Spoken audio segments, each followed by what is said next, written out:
చూయించు.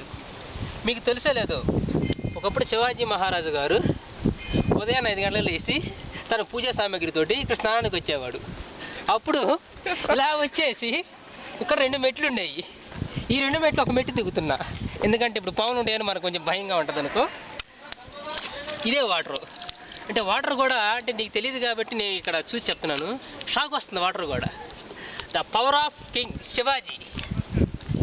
ప్రస్తుతానికి ఈ ఈ సరస్సు మొత్తానికి అతనే అప్పుడు హెడ్. అతను ఏనుగులతో దిగేవాడు, 2-3 ఏనుగులు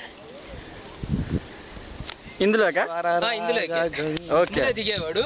అప్పుడు ఒక పెద్ద చెట్టు కూడా ఉండేదన్నమాట. ఎక్కడ? ఇప్పుడు లేదనుకోండి. ఇక్కడ సెంటర్ లో ఉండేది. ఎక్కడ ఉండొచ్చు? సెంటర్ లో. సెంటర్ లో అక్కడ. కొంచెం జూమ్ చేయమ్మా. ఆ సెంటర్ లో ఉండేది. ఓకే. అంటే ప్రస్తుతానికి మొత్తం కవరేజ్ చేయడానికి మంచు వల్ల నీకేం కనిపించట్లేదు కానీ ఓకే అక్కడ తెల్లగా ఉంది చూడండి. ఓకే, కొంచెం జూమ్ అమ్మా. కొంచెం జూమ్ చేయమ్మా. ఆ చివరి ఉండేది అనమాట.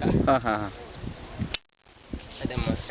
ప్రస్తుతానికి శివాజీ మహారాజా వారు పూణేని ఆక్రమించినప్పుడు ఇక్కడ తన చెలికత్తెలతోటి తన